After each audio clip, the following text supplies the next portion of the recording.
Hello అందరికీ, అందరు ఎలా ఉన్నారు? బాగున్నారా? మేము కూడా బాగున్నామండి. Welcome to our channel Neeraja Krishna vlogs.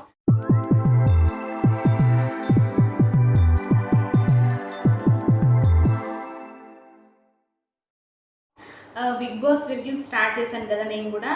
Last episode గురించి మాట్లాడుకుందాము. అంటే ఎపిసోడ్ 10 డే 9 అనమాట. ఆ రోజు ఏం జరిగిందన్న దాని గురించి. నామినేషన్స్ జరుగుతున్నాయి కదా. మండే రోజున కొన్ని నామినేషన్స్ జరిగాయి అండ్ అలానే ట్యూస్డే రోజున కొన్ని నామినేషన్స్ జరిగాయి. నాకు నామినేషన్స్ రీజన్స్ అనేవి చాలా అంటే చాలా సిల్లీగా అనిపిస్తున్నాయి.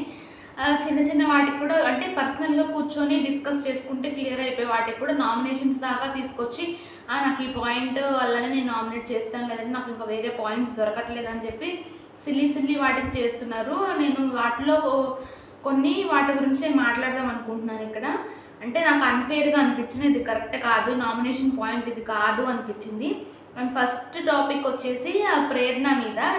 సీత ప్రేరణ నామినేషన్స్ చేసుకున్నారు కదా, దానిలో డస్ట్బిన్లో వచ్చి ఏదో బాటిల్ తీసిందంట, దానికి నామినేట్ చేస్తుంది. హ్యూమిలియేటింగ్ అంటుంది, రకరకాల వర్డ్స్ కూడా చెప్తుంది. అది ఎంతవరకు కరెక్ట్ అయితే నాకైతే అర్థం కావట్లేదు. నామినేషన్ అంటే ఒక పర్సన్ని ఇంట్లో నుంచి బయటకు పంపే ప్రక్రియలో ఒక ఫస్ట్ స్టెప్ అనమాట. సో అలాంటి దానికి అంత క్రూషియల్ పార్ట్ అయిన నామినేషన్స్కి చిన్న చిన్న లాజిక్ రీజన్స్ అనేవి కరెక్ట్ కాదు అనిపిస్తుంది. ఇంకా ముందు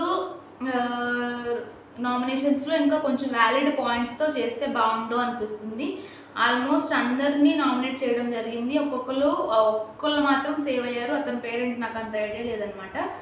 సో మేజర్గా ఎక్కువ ఓట్స్ అయితే ఎవరికైతే పడ్డాయో వాళ్ళని సెలెక్ట్ చేయడం జరిగింది. ఇంకా ఈ పాయింట్ మీకు అంటే ప్రేరణ మీద వచ్చిన మోస్ట్ ఆఫ్ ద టైం ప్రేరణకు వచ్చిన నా ఓట్స్ అన్నీ కూడా అదే టాపిక్ మీద డిస్కషన్ జరుగుతుంది. ఆ టాపిక్ మీదనే నామినేట్ చేశారనిపిస్తుంది. ఆమె ప్రేరణ అనే ఆమె కొంచెం థింగర్గా అనిపిస్తుంది, కానీ కొంచెం మెచ్యూర్డ్గా తను కూడా ఉంటే బాగుండు అనిపిస్తుంది నాకైతే. సో ప్రేరణకి డెఫినెట్గా మీరు సపోర్ట్ చేయండి. నా సపోర్ట్ అయితే ప్రేరణకు ఉంది. శేఖర్ భాష అండ్ అలానే మణికంఠ నామినేషన్స్ తీసుకుంటే అక్కడ వాళ్ళు మణికంఠ ఏం చెప్తున్నాడంటే, తను శేఖర్ భాష ఫుడ్ అనేది దాచుకున్నారు వాళ్ళ క్లాన్ కోసం, అందుకోసం అని చెప్పి నేను నామినేట్ చేస్తున్నాను, ఫుడ్ని దాచొద్దు, అందరికీ ఈక్వల్గా డిస్ట్రిబ్యూషన్ ఉంది కదా అని చెప్పి అంటున్నాడు. ఫుడ్ దాచుకోవడం ఇప్పుడు నీకు నచ్చినంత నువ్వు తింటే తనేమి అంటే అడ్డు చెప్పడు కదా. నీకు నచ్చినంత నువ్వు తిను, తను ఉంచుకోవాల్సినందుకు ఉంచుకుంటు. ఫుడ్ మీద అందరికీ ఈక్వల్ రైట్స్ ఉన్నాయి కదా, నువ్వు కూడా దాచుకోవచ్చు కదా. నీకు కావాల్సినంత నువ్వు కూడా తీసుకుని పక్కన పెట్టుకోవచ్చు కదా. ఎవరు వద్దన్నారు కదా, బిగ్ బాస్ ఏం వద్దని చెప్పలేదు కదా. అందరికీ ఈక్వల్ రైట్స్ ఉన్నాయి. తన తెలివితేటలతో దాచుకున్నాడేమో, ఫర్దర్గా యూజ్ చేసుకుందామని చెప్పలేదు, తనకు నచ్చిన వాళ్ళకి ఇద్దాం అనుకున్నాడేమో. మరి నీకేంటి ప్రాబ్లం? మనకంటే కొంచెం నువ్వు మెచ్యూర్డ్గా ఉంటే బాగుండు అనిపిస్తుంది. కొన్ని రోజులు అంటే హౌస్లోకి ఎంటర్ అయ్యాక కొన్ని రోజులు సింపతి ప్లే గేమ్ ఆడావు అని అనుకుంటున్నారు. మోస్ట్ ఆఫ్ ద కంటెస్టెంట్స్కి కూడా అదే ఒపీనియన్ ఉంది. బట్ కొంచెం ఇప్పుడు బయటకు వచ్చావు ఆ ఎమోషన్స్లో నుంచి. బట్ ఇలాంటివి రీజన్స్ అయి ఉండొద్దు నామినేషన్స్కి. ఇదే నా పాయింట్ అనమాట. ఇంకో నామినేషన్ విషయానికి వస్తే పృథ్వీ అండ్ అలానే నైనిక, వీళ్ళ నామినేషన్ రీజన్స్ కనుక మనం చూసుకున్నట్లయితే వీళ్ళు ఏంటి తిన్న ఫుడ్, పృథ్వీ ఇంకా అలానే సీత వీళ్ళకు కూడా డిస్కషన్ జరిగింది కదా. అదేంటంటే ఇప్పుడు మనము వాళ్ళకి డైనింగ్ టేబుల్ మీద ఫుడ్ తింటున్నారు కదా, ఆ ఫుడ్ పెట్టుకొని తీసుకొచ్చిన ప్లేట్స్ కానీ బౌల్స్ కానీ తినేసి అక్కడే వదిలేసి వెళ్ళిపోతున్నాడంట. అసలు నాకు తెలియక అడుగుతా, వీళ్ళు ఒక రూల్ పెట్టుకోవచ్చు కదా, ఎవరు తిన్న కంచాన్ని లేదంటే కాఫీ తాగిన మగ్స్ అయినా సరే గిన్నెలైనా సరే ఎవరికి వాళ్ళకి అడిగేసుకుంటే అయిపోతుంది కదా. జనరల్గా మనం ఇంట్లో అయినా సరే ఎవరిది వాళ్ళు తీసేసుకుంటాము, వాషింగ్ మాత్రం ఇంట్లో లేడీసే చేస్తారు. బట్ బిగ్ బాస్ అనేది మన ఇంట్లో అంటే మనం రిలేషన్స్ ఉంటాం కాబట్టి మనం కంపల్సరీ చేస్తాము. ఆ హౌస్లో అలా చేయాలని రూల్ ఏం లేదు కదా. అప్పుడు ఒక క్లీనింగ్ సెక్షన్ అనేది ఒకరికి అసైన్ చేశారంటే నీ ఎంగిలి కంచాలు, నీ ఎంగిలి ప్లేట్లు, గిన్నెలు అవన్నీ కడగాల్సిన అవసరం లేదు కదా. వాళ్ళు కడగమని కూడా చెప్పట్లేదు. తిన్నదాన్ని టేబుల్ పైన ఉంచేసేయద్దు, తీసుకొచ్చి సింక్లో వేయండి, అక్కడ మేము వాష్ చేస్తామని చెప్తున్నారు. అది కరెక్ట్ పాయింటే కదా. మరి పృథ్వీకి నేను అలానే పెడతాను, మీ మీ డ్యూటీ మీరు చేయండి అంటే అది ఎలా, అది ఎంతవరకు కరెక్ట్? మీకు కరెక్ట్ అనిపిస్తే నాకు కామెంట్ సెక్షన్లో చెప్పండి. ఈ రీజన్ కూడా నాకు సిల్లీగా అనిపించింది. వాళ్ళు ఏమంటున్నారు, నేను వాష్ చేయమని చెప్పట్లేదు కదా, వాళ్ళ డ్యూటీ వాళ్ళు చేస్తారు, బట్ నువ్వు ఆ టేబుల్ పై నుంచి తీసుకొచ్చి అది జస్ట్ ఆ సింక్లో వెయ్యి అని చెప్పి చెప్తున్నారు. అది నచ్చలేదంట. మరి అది ఏంటో నాకు కూడా అర్థం కాలేదు. ఇంకా నైనిక అండ్ అలానే పృథ్వీ విషయానికి వస్తే సేఫ్ ప్లే ఆడుతున్నావు, నువ్వు గేమ్ చక్కగా ఆడట్లేదు. నిఖిల్ కూడా అదే చెప్పాడు, నువ్వు ఇంకా ఎక్కువ ఇన్వాల్వ్మెంట్ ఉండాలి, నువ్వు కొన్ని కిచెన్లో ఎక్కువ వర్క్ చేయలేదు, జస్ట్ 1-2 డేసే చేసావు, తర్వాత మీకు లగ్జరీ వచ్చింది, లగ్జరీ వస్తే నువ్వు అనుభవించాలి, అంటే వర్క్స్ అనేవి కొంచెం తక్కువ ఉంటాయి, కానీ అస్సలకి చేయకుండా ఉండకూడదు కదా, అందరూ నీలాంటి మనుషులే కదా, అందరూ నీ హోదాలో నుంచి వచ్చిన వాళ్ళే కదా, సో వాళ్ళు చేస్తారులే, నేనేంటి చేసేది అని చెప్పి అనడం అంత కరెక్ట్ కాదు అనిపించింది. ఇంకా పృథ్వీకి వేయడం వ్యాలిడ్ పాయింటే. ఇంకా నామినేషన్స్లో ఇంకా మనం మాట్లాడుకోదగిలింది ఉన్నారు కదా, ఆయన నామినేషన్స్ వేయటం కరెక్టే, వేస్తారు, నువ్వు యాక్సెప్ట్ చేయాలి. నామినేషన్ వేసాక ఐ లవ్ యూ లేకుంటే అక్కడ కలర్ పెయింట్ వేస్తున్నారు కదా, అక్కడికి వెళ్ళి కొన్ని ఇలా పోస్ పెట్టి అదేంటి నాకు ఓవర్ అనిపించింది. అంత చేయకూడదు కదా, అందరు ఎలా పోయించుకున్నారు అలానే పోయించుకుంటే మంచిది. మేబీ సీనియర్ అని చెప్పి అలా బిహేవ్ చేశాడేమో అని చెప్పి అనుకున్నాను నేనైతే. అది కరెక్ట్ కాదు. నార్మల్గా ఉంటే సరిపోతుంది, నార్మల్గా పోయించుకోవచ్చు కదా, ఎందుకు ఇలా పెట్టి అలా చేశాడు. నాకైతే అది నచ్చలేదు. ఇంకా కొంత ఇన్వాల్వ్మెంట్ ఉండాలి.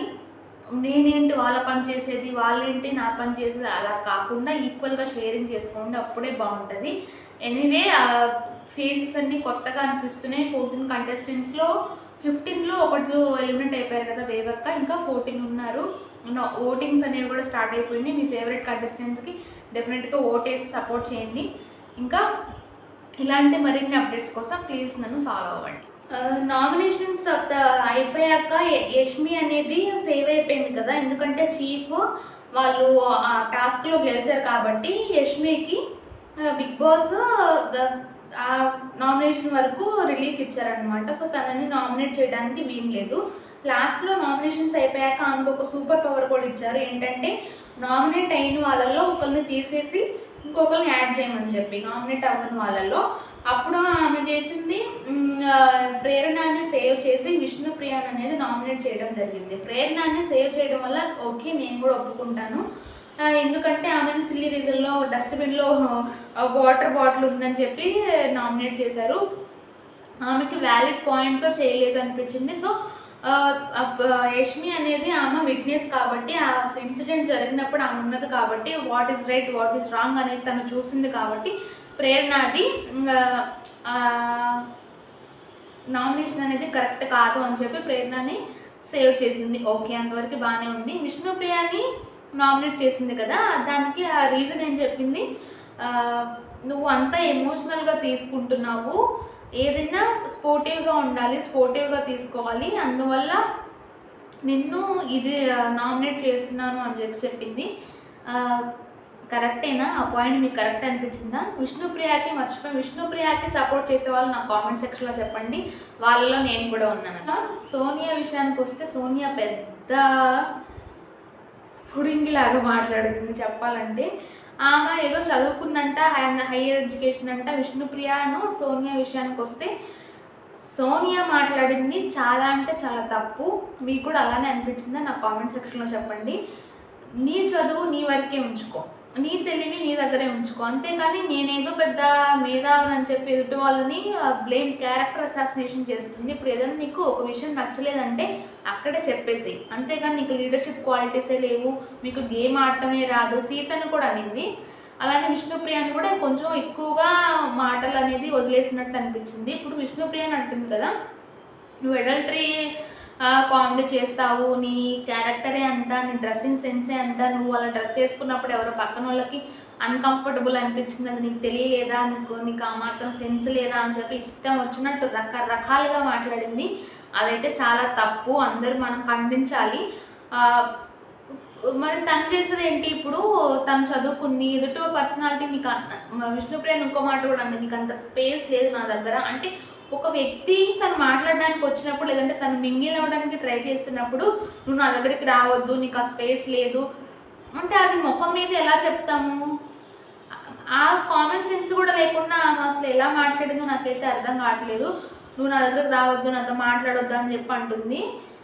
చాలా అంటే చాలా రూడ్ బిహేవియర్ అనమాట అది. తను బిగ్ బాస్కి కరెక్ట్ కాదు అనిపిస్తుంది. ఇప్పుడు ఒక హౌస్లోకి అన్నోన్ పర్సన్స్ అనేది వెళ్ళడం ఎందుకు? నీకు ఆల్రెడీ మీకు తెలుసు కదా, బిగ్ బాస్కి వెళ్ళేటప్పుడు ఇంతమంది అన్నోన్ ఫేసెస్ ఉంటే వీళ్ళతో మింగిల్ అవ్వాలి, ఫ్రెండ్షిప్ చేసుకోవాలి అంటే చేసుకోవాలా చేసుకోకూడదు అది నీ పర్సనల్. కానీ ఒక పర్సన్ ఎదుటే నువ్వు నీతో మాట్లాడడం నాకు ఇష్టం లేదు, అసలు వాళ్ళిద్దరి మధ్య డిస్కషన్స్ ఏమీ లేవు. ఇంతకుముందు కానీ ఇప్పుడు జరుగుతుంది కానీ ఇంతకుముందు ఏం లేవు. ఇద్దరు ఒకరికొకరు ఒక ఫెయిర్ ఒపీనియనే ఉంది ఒకరి మీద ఒకరికి.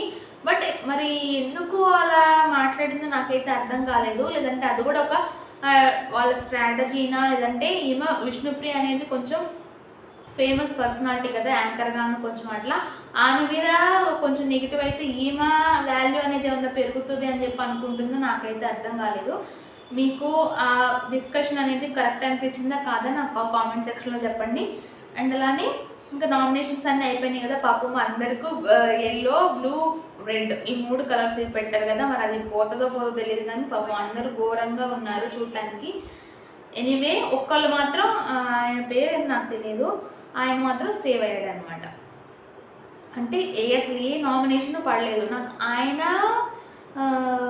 ఇన్వాల్వ్మెంట్ కూడా అంత లేదు అనిపిస్తుంది. వీళ్ళ గొడవే ఎక్కువైపోయింది కానీ ఆయన ఆడే ఆట తక్కువ, ఇన్వాల్వ్మెంట్ తక్కువ, ఈ జనాల్లోకి రావడం కూడా చాలా తక్కువ. మరి ఆయన బిగ్ బాస్కి ఎంతవరకు కరెక్టో నాకైతే అర్థం కావట్లేదు. గుడ్డు లేదు అలానే బ్యాడ్ కూడా చెప్పలేము. సో ఇంకొంచెం కంటెంట్ అనేది ఇస్తే బాగుండు అనిపిస్తుంది నాకైతే. ఇంకా ఇంకో విషయానికి వస్తే నామినేషన్స్ అన్నీ అయిపోయినాయి కదా, ఇంకా అందరూ ఫ్రెష్ అయిపోయి వచ్చేసారు.